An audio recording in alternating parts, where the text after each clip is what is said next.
Hello, we're Team St. James from Tulsa, Oklahoma, and we've come down with 13 people and spent a week, and we've just been involved in lots of things around the base and medical and instruction, learning centers, and some of us got very involved here in the trade school.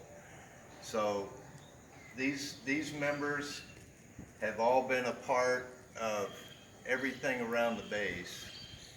And the three of us men have built this training system to show the electric students, electrician students later on, how series circuits work, parallel circuits, three-way switches, and rheostats, dimmers.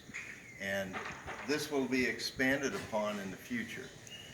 But this is just one of many projects that will be used to make teaching easier in the school and things easier to understand that are concepts that are hard to grasp without actually seeing something work.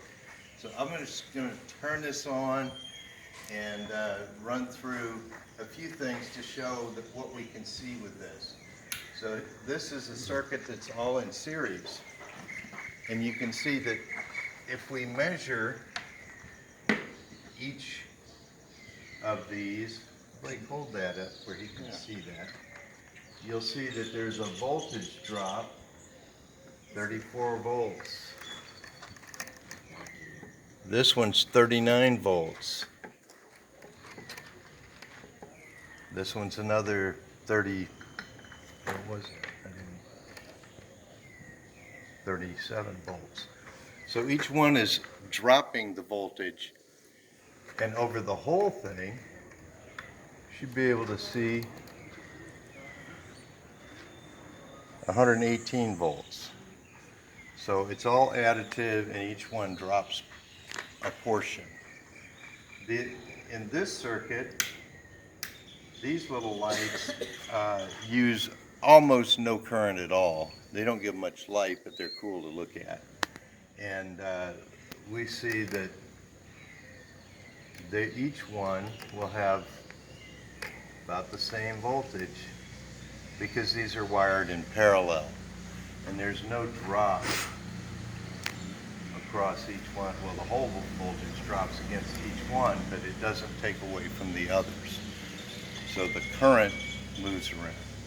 This is a three-way for when you're in a hallway and at one end of the hall you turn on the light, the other end of the hall you can turn it off. You can turn it back on, you can turn it off. So it gives you that ability to move through a hall and not have to do one way in the dark.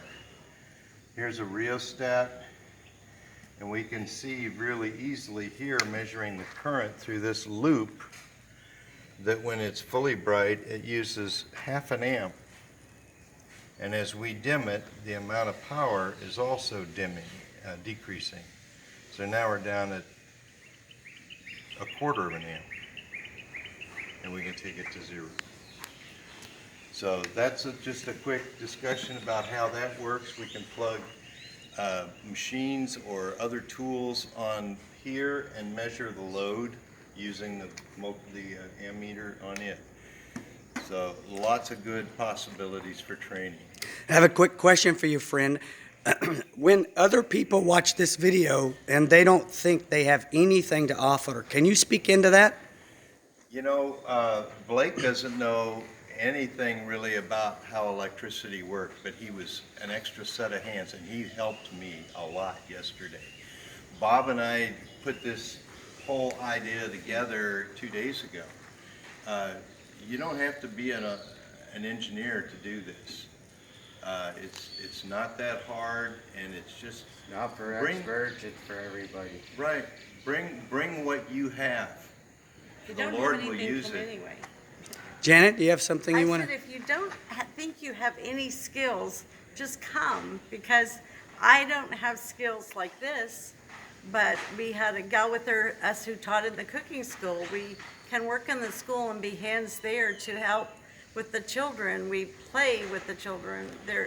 we help with the nurses. I mean, I can count pills and bag up things, and you have skills. We all do. Just bring yourself. That's what's important. They need to see you, to see Jesus. Sometimes they see that you come and you care. I can tell this touches your heart. It does. Being on short-term missions. It does. Okay. Very. Thank you so much. God bless you, Team St. James, for coming. And, you know, there's a lot of this team is not here represented in this. But thank you so much for coming to give what you have in your hands, your 5 loaves and 2 fish. Thank you so much.